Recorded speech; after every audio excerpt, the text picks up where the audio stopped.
Hey guys, what are we on? Day 219? Something like that. 218, 219? I don't know. Kind of lost count. Anyway, no contractors here today, so I'm taking advantage of the break, and I think all the really dirty parts are done. There's no more drywall to do. There's some painting to do, but that's not going to generate any dust. There's no more sanding. There's no more grinding. There's no more tearing out. So I don't think the rest of the house is going to be any more obliterated. So it's time to start finally cleaning. And the wife said she doesn't want to hire a cleaning crew. She doesn't want to spend the money, so she'll help me clean. And I know darn well that means I have to clean everything.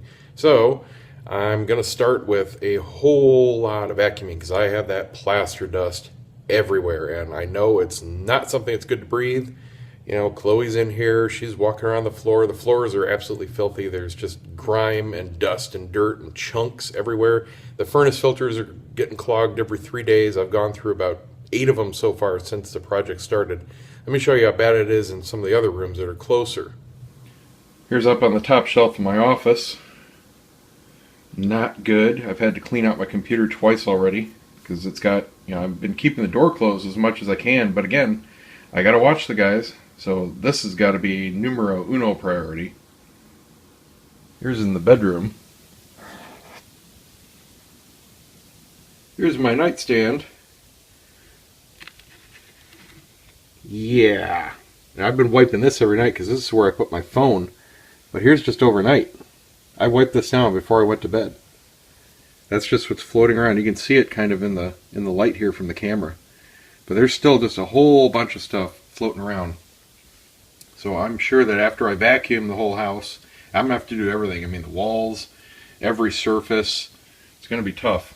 Then I'm going to have to go and shake it down with a duster and everything again. Probably vacuum again, because this is really floating around in here. Well, I think I might need a shop vac. And I think I might need a professional crew in here, because that's probably going to be about the same price.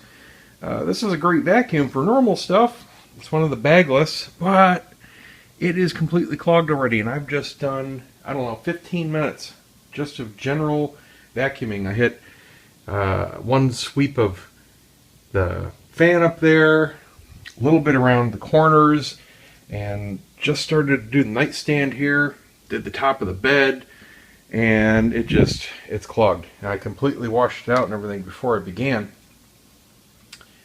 You can see it hasn't really, well, I guess it has picked up a lot of stuff. It's all like fluff and dust, and it's just caking in there. Okay, let's wash it out and try again. Well, shop vacs are a lot cheaper than I thought. Just looked them up, and they have plenty of options under $100. So I'm going to run over to Home Depot and pick one up. That vacuum is just not cutting it. It's a brand new vacuum, and I absolutely love it for our floors. I'm not breaking it just to do this cleanup job. It needs to be completely washed and dried every 10 minutes, and that's just not going to cut it. So I'm going to get the right tool for the job here. $100 is way under what it would cost to have a cleaning crew come in here. I know that. Oh, and I don't know if I showed you this yesterday. I don't remember. But the shower hardware showed up. That was really quick. Got a chrome track assembly kit and some chrome hardware for it. I figured chrome on the shower doors would help give it a little bit of a pop. So I got style to match the towel bars and everything in the bathroom. And this stuff's really easy to put in. It just screws in. Obviously you have to drill through the tile into the wall, and you just silicone the sides and bottom. Top and bottom is cut to custom width to fit the width here. And bada bing, bada boom. The only hardware is the handle on the one sliding door, and that just screws on. The doors themselves should be here pretty soon. They were shipped separately, of course. But that's about it. They have this really cool system for ordering any kind of custom shower doors, whether it's a full stand-up shower or over a tub or any kind of custom thing you're doing. Step one is to pick your doors, and they've got all kinds. They've got sliding, they've got hinge, different patterns, and basically whatever you want, whatever size. They are fairly universal. For this type, I chose a sliding door. I didn't want to swing out again because that just took up a ton of room in this little bathroom. You can see it's not that big. But man, I'll tell you, just switching to this vanity over the old style, huge difference in size. I'm really impressed with the amount of space I have in here now. You can see that I've got 2 people wide from the door to the vanity, and it was 1 before. The old vanity came out to about here, and it was just wasted space. You couldn't do anything with an extra big lip in front of the sink and behind the sink, and an extra 6 inches on this went to the wall, but this was out to here, so the toilet, you couldn't even use the toilet paper roll because it was hitting you. It was hanging over the toilet if you used the toilet paper roll. So that was just stupid. So here I gave myself a whole bunch of extra room, and we're not going to have that swing out door, so we can use this wall. I'm going to put a towel bar up on here. I'm going to have this door slide. So it doubled the usable size of this room just from picking the right components. But anyway, about the door, you just pick your door, and then you pick your track, and they basically come in 2 different sizes. One will fit up to a certain size, and then the other fits another certain size, and mine was the larger size, the smaller end of it, so I'm going to have just a little bit of overlap in the center. That's fine. They're totally clear doors. You're not going to notice a thing. And then step 3 is you pick your hardware. They have a ton of different hardware to choose from. And that's it. And really cheap. I got this for $265 for the whole kit. Shipping to my door was an extra $55. And I just don't have a truck big enough to haul it. The doors were the problem. This stuff was easy, but the glass doors, I just did not want a chance. Trying to stuff it and hang out the end of mine, or having to rent one of their trucks to go get it, or depending on this freaking contractor to go get it for me. Nah, forget it. $55 lift service to the door here on the porch. Done. It was like $315 out the door to my porch for everything. So that's dirt cheap. Well, as I thought, as I was going out the door here to Home Depot, my cigar guy just called me, and he's finally got the 3rd batch in, or at least part of 3rd batch in. He's having some supply issues, so that's kind of slowed. But anyway, I want to get rid of these because they've been sitting here long enough. Go and swap those, and I'll pick up the shop vac on my way home. Since I'll have room in the car, I'm not picking up a full batch today. I told him that you got to get me full batches because I'm not driving an hour back and forth every day to swap stuff here, giving me 1 and 2 boxes at a time. Give me 6, 7 boxes. Let me fill up the car, shoot for a week, come back, get the next one. That's the most efficient way to do it. So I got to clean up and shoot on over to Tampa. Then I'll get the shop back, and I guess then I'll come back and start by cleaning my studio because I need to hit everything in here before I start shooting anything else. Even my product table is absolutely filthy. So I got to clean everything in here, and I guess I'll work backwards and go back the other way through the house. Okay, got 2 more loads of cigars and shop vac. Checked them out. They had some good selection there. This was the top non-commercial unit. It's only $99. Very high suction, high capacity, low noise. They had one for $20 less, but it was 1 horsepower less, 5 instead of 6, and it was a much smaller 10-gallon, and it was noisier. So I went with this one. This will work out because this will be great for the cars too, and of course, anything wet we need cleaned up. There have been times when this could have been handy, so that's good to have.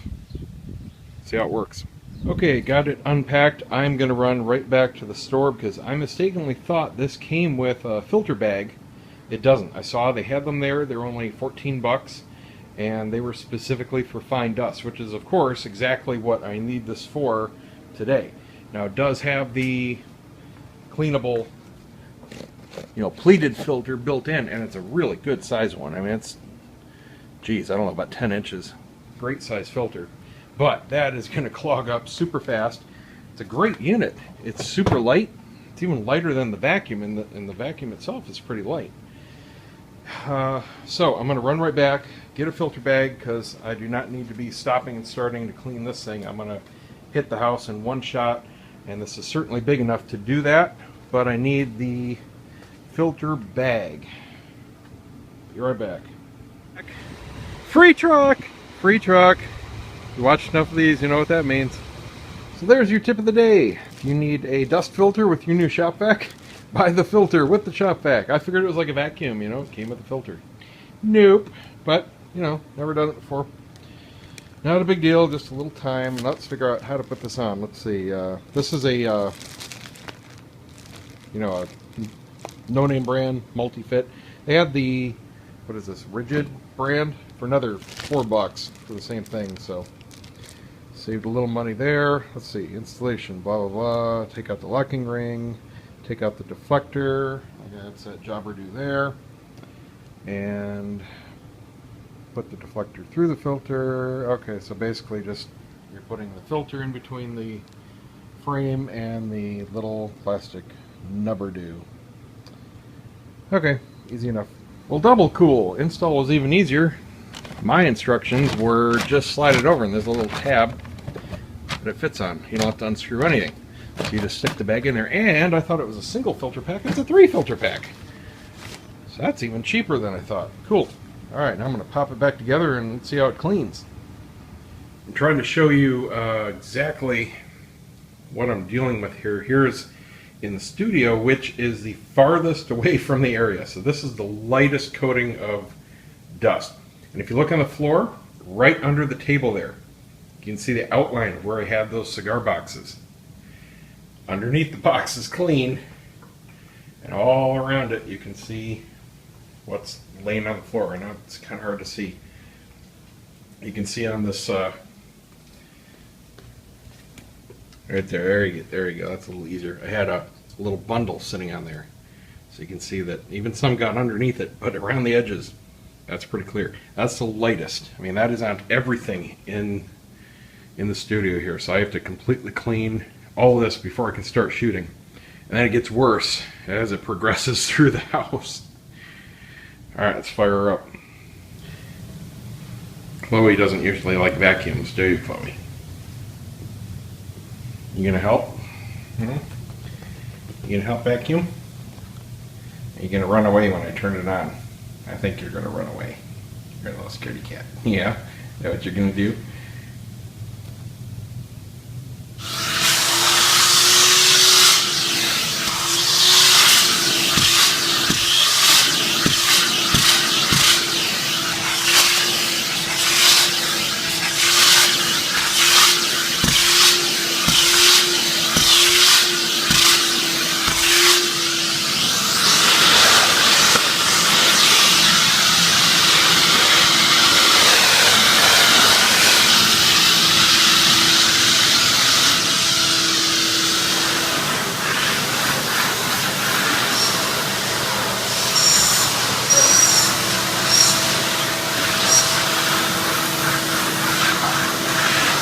Working pretty darn good. I just did a quick pass. I hit the floor, hit all the corners. I got all the big chunks up. It doesn't get the fine coating. You still have to go back and dust and mop and all that, but it's getting all the real grit. I can see some spots here in the sunlight that I missed, but you can see what it does. You can see that spot right there in the middle.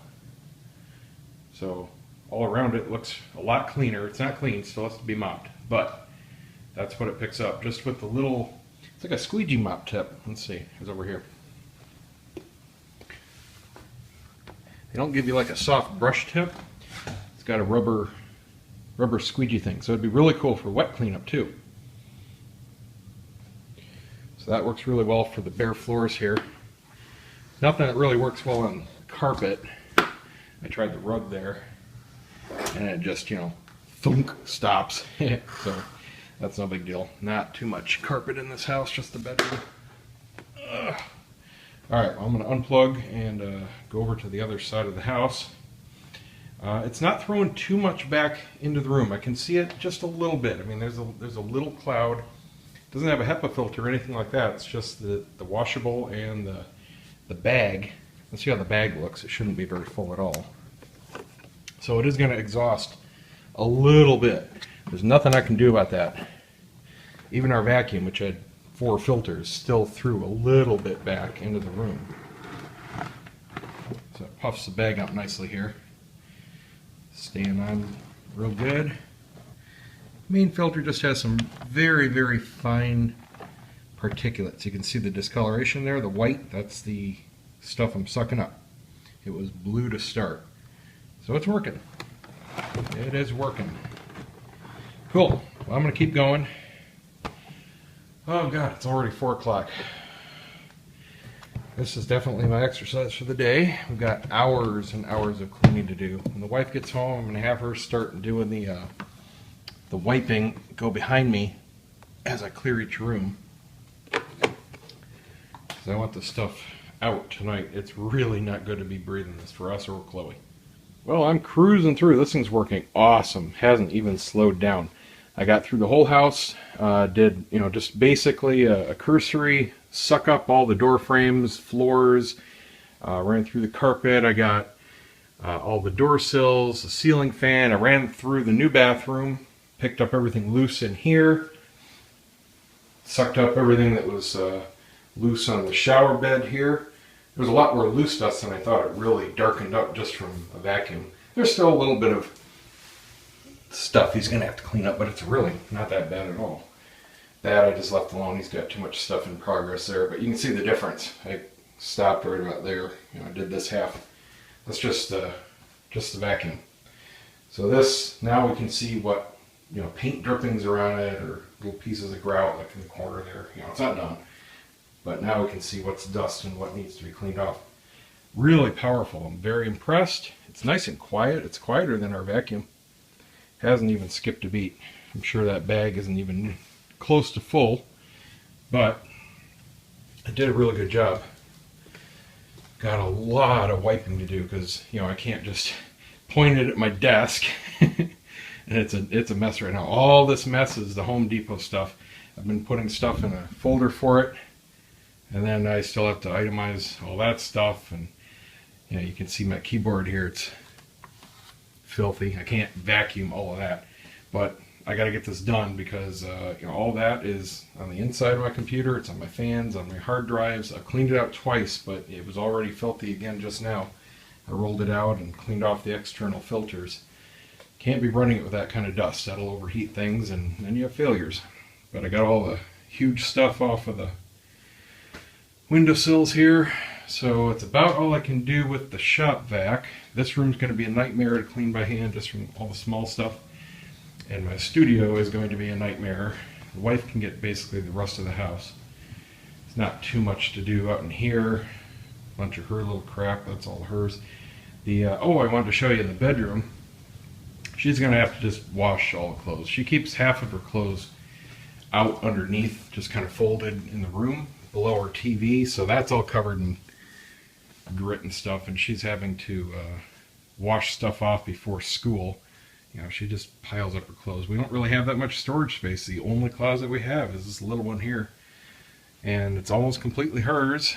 Because I'm a guy, I don't need that much. I just have this one little section up top for my shirts and some dress clothes and stuff. Half of it I don't even use. I should probably go through it all and give some more away to Goodwill. Haven't even physically touched probably everything over here in years, and probably most of that there. I don't know. I keep some of my stuff folded too, but just t-shirts and everything. I don't know, I probably have a dozen here I could give away that I just don't ever use, or it's too big for me now, or out of style or whatever. But all these shoes are hers. You can see they're covered in dust. Just filthy. That's not dust on the back wall. That's from her tossing her shoes in and making rubber marks on the wall.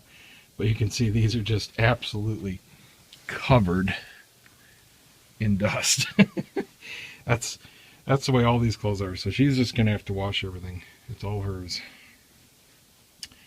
Ugh. Oh, and I meant to say, I found this cover here. And we've lived here all these years. I have no idea what that is for. I don't know what's behind it. I never noticed it before.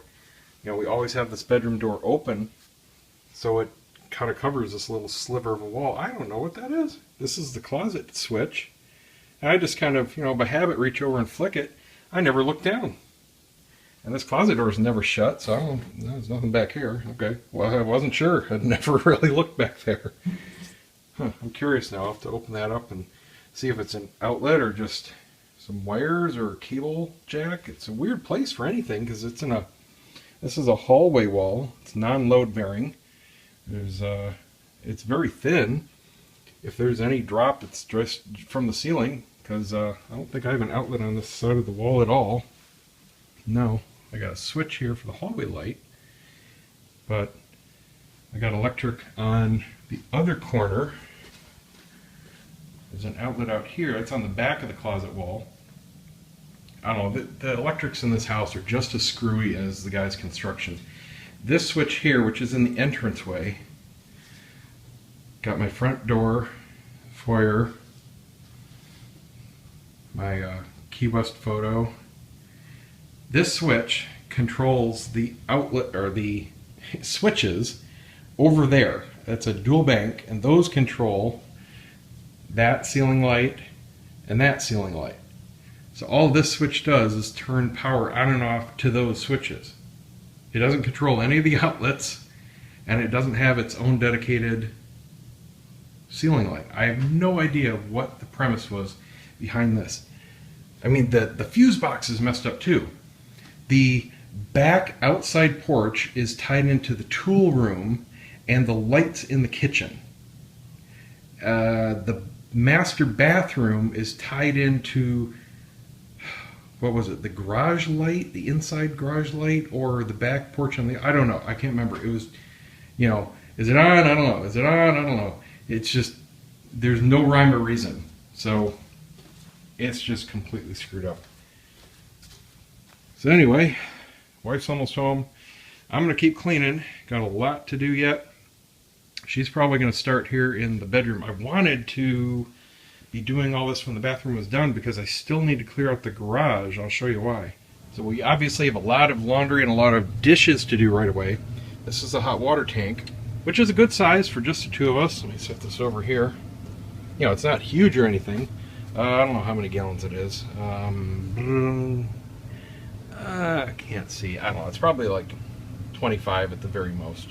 Not huge, but just the two of us. Under normal circumstances, we never run it out. We can take 2 showers, be doing the laundry, do a load of dishes. It's just fine. But lately, it hasn't been. And part of that is because it's getting clogged up. This is the drain valve down on the bottom. And then normally, you just put a hose on here. And then you open this up, and it'll drain the tank and flush out whatever sediment. You just run the hose out your garage. Well, the problem is this is so plugged up that I'll have sediment up to about here in the tank, and it's getting, there are 2 heating coils. These are the access points for the heating coils, and they're just like an electric stove, basically. They're just big conduit coils, and they heat up the water, and the sediment is getting up to that bottom coil. It makes it very inefficient, and it can damage it, so I need to get that sediment out. And the problem is it's high enough where, and it's packed in enough, it's sand and shells and everything, that if I open this, because it does have like a little mesh filter inside, it's just completely clogged. So I have to take this whole thing off. So it's just an open pipe, and I even have to stick a screwdriver in there to loosen things up, and then it just goes whoosh, and it forces it way into the garage. And I use this to kind of divert it, just so it runs out the garage. But it floods the whole garage here, so I can't have all the construction supplies sitting around because they'll get ruined. So I need this out of here and done before I can do that. And until that happens, our dishes have a film over them, and the hot water heater is using a lot more electricity than it should. So I got my pile here of stuff to go back. It's kind of mixed. Man, I can't even remember everything that's going back. All that black tile's going back. That's extra from the shower. I can't return any of the wall tiles because I bought them as boxes, and I won't have any complete boxes left. And those 2 concrete boards go back. They were only like $9 each, so big deal there. Yeah, that's pretty much it. Those black tiles are $5 a piece, so those were good to save. I think I have about 7 or 8 left going back. Ooh, I do have a full box of the marble to return. That's good, because those were like $4 a piece. There's 5 in there, so that's almost $20. And I'll have a good number of bullnose to go back. Those were $2 a piece. Ridiculously expensive for those stupid little things. Those little bullnose were more than the full 10 by 14 tiles. And it's the same kind of material. All right, well, that's about it. Like I said, the wife's about home. I'm going to keep going. Whew. Hopefully, we'll have a clean house by the time we go to bed. She already texted me and said, do you want to go out to dinner and go to the Apple store? No, I want to get the house clean because I'm tired of sleeping and breathing and all this crap. All right, see you guys tomorrow.